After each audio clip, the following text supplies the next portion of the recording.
Global TV y TVmática presentan.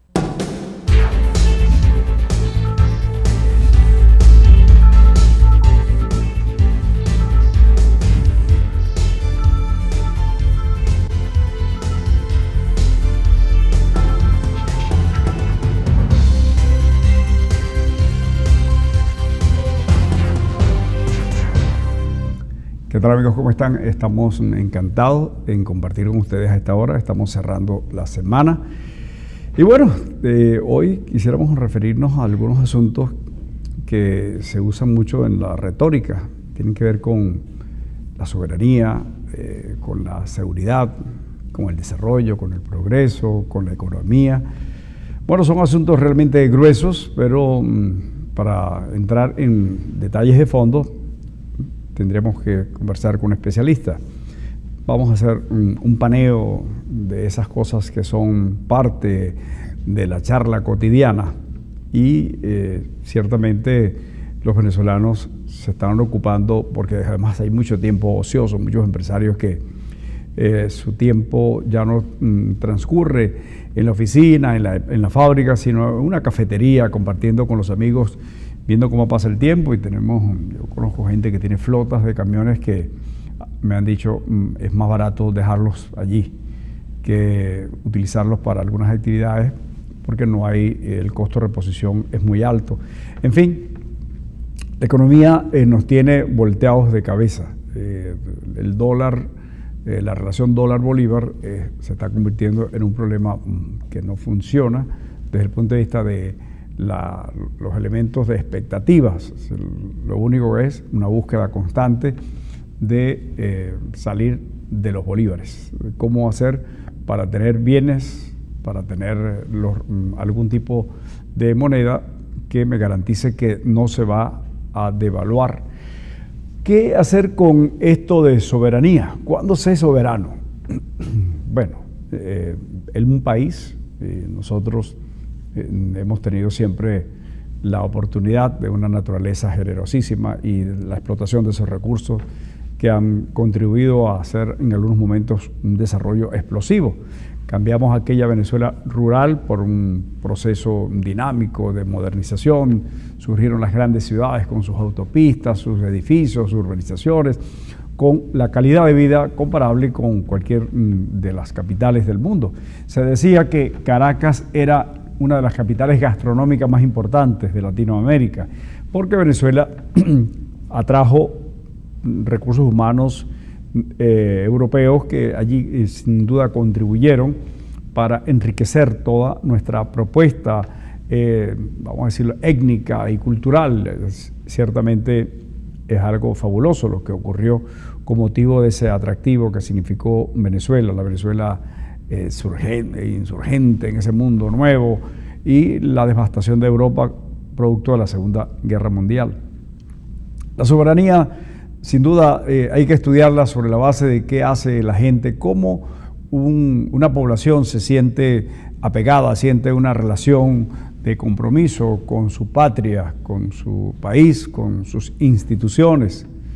Tiene que ver con, estarán siendo satisfechos los más elementales derechos de esos ciudadanos.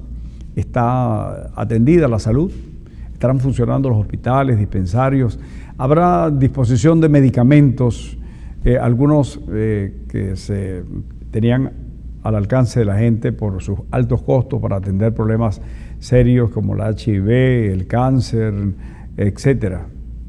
El tratamiento necesario para poder vivir de las personas con problemas de diabetes ya crónicas, todos estos asuntos de diálisis, lo referido al tratamiento para enfermedades como hipertensión, etcétera.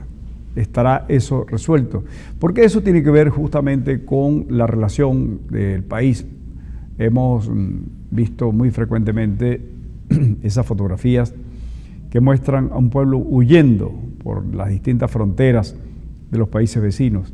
Y entonces allí la soberanía tiene unas comillas muy altas. Ciertamente los venezolanos tenemos que hacer profundas reflexiones para poder recuperar ese sentido de país, esa relación de pertenencia, ese afecto por las cosas nuestras.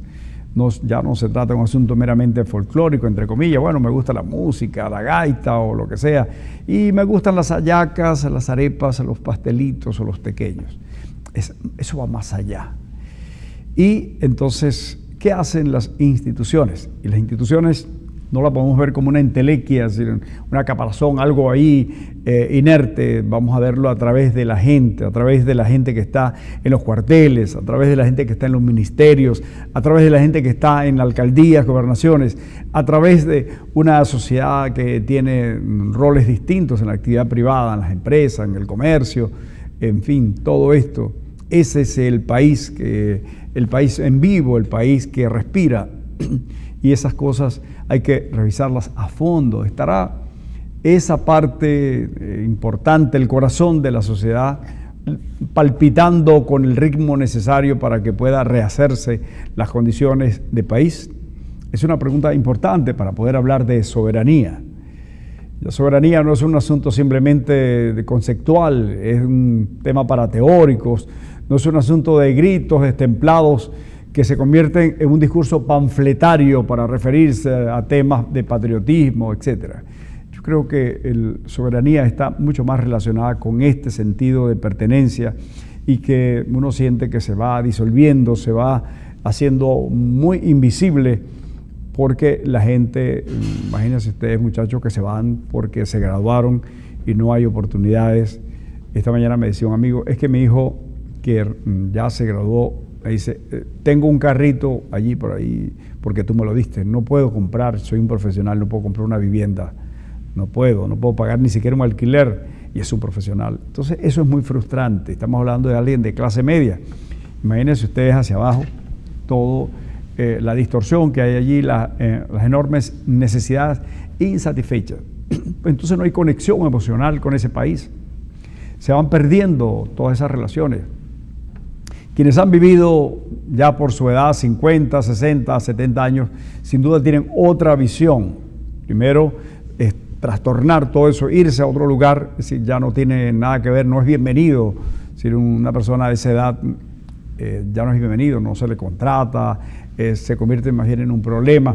Los muchachos se van con su maleta llena de sueños, pero lo importante desde el punto de vista de este asunto de cómo recuperar la soberanía es que allí también se va el compromiso del país y se van enchufando con nuevas realidades y van escuchando y cantando otro himno y van haciendo eco de nuevas realidades, y entonces su conocimiento, su estima, su hacer diario está entonces en ese lugar donde comienza a haber frutos, donde siente que es ingeniero, que es profesor, que es agricultor, es lo que sea, es un ser humano que siente que allí se le respeta, porque puede ir a un lugar a comprar un medicamento, porque puede andar por las calles, porque puede pasearse libremente por un parquecito, una plaza, porque puede, si tiene muchachos, ir con ellos y comprarse unas golosinas, un helado, porque lo que gana le alcanza para eso.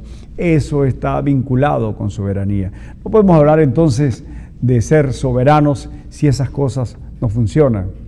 ¿Cómo hablar de soberanía si estamos entregando espacios muy importantes, estratégicos, y no por el hecho de entregarlos? El asunto sería hacer grandes arreglos conforme a las realidades del mundo, donde no existen fronteras y la economía está totalmente globalizada.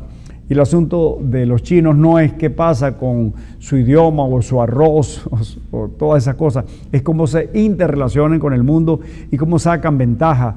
Ya hemos visto estos asuntos derivados de una polémica comercial con Estados Unidos, donde ya han dirimido estos asuntos y vuelven a entrar en una dinámica donde se entienden, porque China tiene muchísimas inversiones en los Estados Unidos, porque hay muchos chinos, nuevos chinos de esa nueva China con recursos ingentes que quieren vivir donde las cosas son de otro estilo, quieren que sus hijos estudien en universidades europeas o de los Estados Unidos y pueden pagarla. Hay una nueva casta china que tiene muchísimos recursos sigue habiendo pobreza en China, pero hablando acerca de los enfoques que tienen que ver con la cosa práctica, la vida en sí, y nosotros quedamos encapsulados en una vieja historia repetida y fracasada. Entonces, ¿qué va a pasar con esta realidad? El gobierno está diciendo o se está refiriendo a temas de rectificación, pues ojalá y eso se concrete y haya coherencia entre lo que se dice y lo que se hace, porque eso tiene que ver con, ojalá, devolver las empresas que fueron tratadas tan mal, porque no es porque se le haya quitado a alguien su propiedad, sino porque se despedazaron y la gente que trabajaba allí ya no está y los que están mal pagados y no hay producción. Léase Lácteos de los Andes, cafetaleras. Veamos lo que ocurre en el campo con empresas muy productivas, Hacienda Bolívar, El Capitán, fincas como aquellas inmensas posesiones de una empresa inglesa con más de 100 años de tradición, y los despojaron para nada. Ahí volarán las garzas en esa infinita soledad donde antes pastaban miles y miles de reses que alimentaban el país y se exportaban algunas cosas. Este es el asunto para referirnos a la soberanía y la rectificación.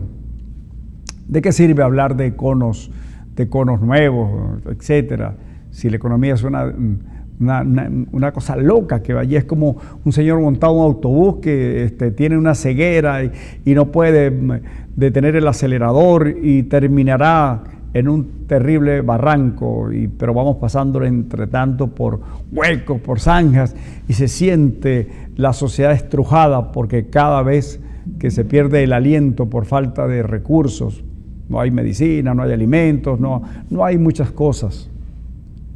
Que no se pierda la esperanza. Ojalá que en medio de estos asuntos el contexto político, que es otra cosa y que es muy relevante, sin duda determinante, pero que estos asuntos que se están hablando de, bueno, vamos a mejorar, sea incluso, ojalá hubiese tanta capacidad de entender esto que es una realidad, una sufridísima realidad. Allá en esa rectificación incluso de alguna manera se exprese sinceridad, le diga a la gente, discúlpenos, perdónnos, los hemos castigado, los hemos sometido a algo improbable en el mundo de la matemática real, porque no puede ser que un país petrolero, un país con recursos inmensos, con recursos humanos extraordinarios, esté sometido a lo que hoy se vive. Por supuesto, la saquearon, no hubo manera de impedir esto porque quitaron las contralorías, porque eso estaba en manos de gente que se convertía en cómplices. Todos estos asuntos, ojalá se aclaren, ojalá se admitan y se pida perdón, porque aquí eso equivale a mucha gente que se perdió porque se desapareció y sus huesos hoy forman parte de esta tierra, y está entonces el recuerdo ingrato de por qué han pasado estas cosas. Entonces hay que rectificar, pero hay que rectificar con sinceridad. No funciona lo que se ha hecho. Lo que ha pasado es terrible y entonces cambiarlo supone entonces eso. Ojalá se atrevan y que sean sinceros y haya una expresión de pedir perdón, porque no podemos entrar, ojalá no sea el otro proceso de, bueno, vamos a vengarnos, viene otra gente a vengarse, porque no terminamos nunca este ciclo perverso, unos allá defendiéndose y haciendo las cosas muy mal y otros diciendo que le hacen mal, pero están por allí pululando sin concretar algo que signifique una bisagra que pueda mover la nueva dinámica, porque es nueva, porque hay que actualizar los conceptos, porque hay que concretarse en función de realidades donde no puede esperar más, la gente que muere de hambre, etcétera, esas terribles, profundas carencias, si no se pueden dilatar más, o sea, no puede entrar en un proceso de la burocracia internacional, de organismos internacionales, sin menospreciar lo que eso representa, sin quitarle valor a lo que supone el apoyo internacional. Es que aquí están pasando cosas terribles, y entonces gobernadores, alcaldes, ministros, presidentes y la gente tiene que tener conciencia de que esto debe cambiar ya. Estoy hablando retomando incluso esto que ha dicho el presidente, bueno, voy a rectificar, hemos hecho las cosas mal, ha dicho el presidente. Bueno, entonces cambien. Y eso pasa por, en el caso de PDVSA, modificar. ¿Por qué pasó lo de PDVSA? Porque quitaron a la gente que sabía hacer las cosas bien. Sacaron a los técnicos. Bueno, convoquen al país, convoquen a la gente de donde quiera que venga, para que lo haga con transparencia. Mientras esto se ocurra, mientras esas cosas, si las hacen, si las dicen y las concretan, se empezará a recuperar la confianza, la variable quizás más importante para entrar en un proceso de rectificación real. Bueno, les deseamos que tengan un excelente fin de semana. Nos vemos el lunes. Chao.